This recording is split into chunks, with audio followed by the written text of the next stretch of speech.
अगर आप भी लेना चाहते हैं देश दुनिया की तमाम जानकारी तो आज ही सब्सक्राइब करें हमारे चैनल को। साथ ही नीचे दिए बेल आइकन को जरूर दबाएं ताकि हर अपडेट आप तक पहुंच सके। नमस्कार, प्रभाव साक्षी न्यूज नेटवर्क पर आप सभी का स्वागत है। दिल्ली एनसीआर के लोगों को आज तब बड़ी राहत मिली जब सुप्रीम कोर्ट ने एक जनहित याचिका पर सुनवाई करते हुए निर्देश दिया है केंद्र सरकार को कि एक सप्ताह के अंदर एक नीति बनाई जाए, दिल्ली, यूपी, हरियाणा की बैठक कराई जाए और एक कॉमन पोर्टल बनाकर कॉमन पास जारी किया जाए दिल्ली एनसीआर के लोगों को, ताकि आवाजाही सुगम तरीके से हो सके। अभी आप देखिए कि चाहे सुबह का समय हो, रात का समय हो, शाम का समय हो, दिल्ली एनसीआर के जो बॉर्डर्स हैं वहां पर बड़ी बड़ी कतारें लग रही हैं वाहनों की, क्योंकि हर व्यक्ति को जो पास जिसके पास है या अनिवार्य सेवा से जुड़ा हुआ है उसी को आगे जाने की इजाजत है। तो इसको चलते लंबी लंबी लाइनें लग जा रही हैं, लोगों को 2-2 घंटे, 2.5 घंटे इंतजार करना पड़ रहा है प्रत्येक व्यक्ति को। और जिनके पास पास नहीं है, अब वो 2 घंटे इंतजार करके पहुंचे और उसको मना कर देते हैं कि आपको नहीं जाना है, वो वापस गाड़ी घुमा के जाता है। तो बड़ी दिक्कत हो रही है लोगों की। इन दिक्कतों का समाधान सरकारें नहीं निकाल पा रही थी, जिसके बाद कोर्ट की शरण ली गई और कोर्ट ने एक महत्वपूर्ण फैसला दिया है। उधर प्रधानमंत्री नरेंद्र मोदी और ऑस्ट्रेलिया के प्रधानमंत्री स्कॉट मॉरिसन ने आज वर्चुअल कॉन्फ्रेंस के जरिए बातचीत की। इसमें कोरोना वायरस, दोनों देशों के संबंधों और एशिया पैसिफिक क्षेत्र पर बातचीत हुई। प्रधानमंत्री मोदी ने कहा कि यह वक्त दोनों देशों के और नज़दीक आने का है। वहीं स्कॉट ने प्रधानमंत्री मोदी के नेतृत्व की तारीफ की। बातचीत में स्कॉट ने यह भी कहा कि वह भारत आने पर गुजराती खिचड़ी खाना चाहेंगे। बातचीत की शुरुआत में सबसे पहले पीएम मोदी ने ऑस्ट्रेलिया में कोरोना वायरस से जान गंवाने वाले लोगों के प्रति संवेदना व्यक्त की। फिर मोदी ने इस बात की निराशा भी जताई कि स्कॉट मॉरिसन के भारतीय दौरे पिछले कुछ महीनों में कोरोना वायरस की वजह से कैंसिल हो गए। प्रधानमंत्री मोदी ने कहा कि यह वक्त दोनों देशों के संबंधों को और मजबूत करने का है। मोदी ने कहा कि इससे एशिया पैसिफिक क्षेत्र में स्थिरता भी आएगी।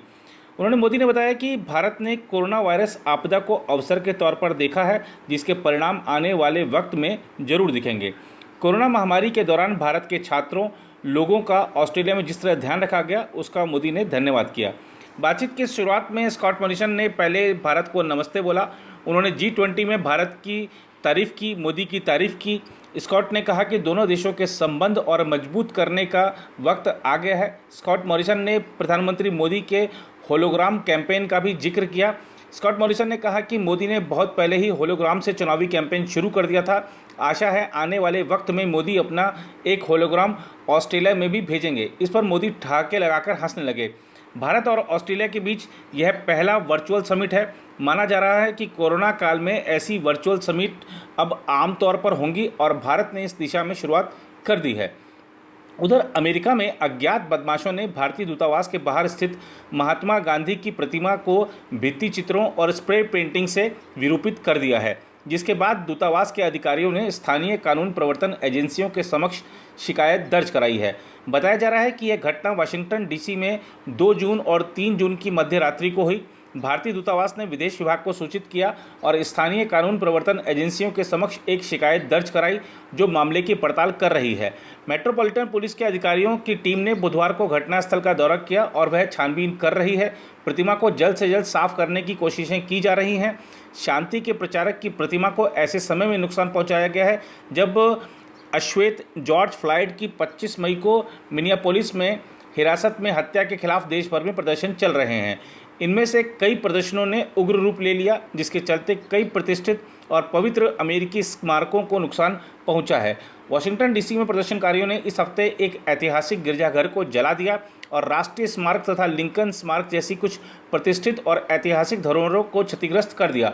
वाशिंगटन में विदेशी नेताओं की कुछ प्रतिमाओं में से एक महात्मा गांधी की प्रतिमा है, जिसका अनावरण अमेरिका की 16 सितंबर 2000 की यात्रा के दौरान तत्कालीन प्रधानमंत्री अटल बिहारी वाजपेयी ने तत्कालीन अमेरिकी राष्ट्रपति बिल क्लिंटन की मौजूदगी में किया था।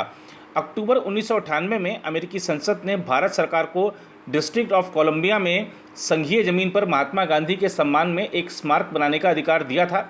भारतीय दूतावास की वेबसाइट के अनुसार महात्मा गांधी की 8 फुट 8 इंच की प्रतिमा कांसे की बनी है।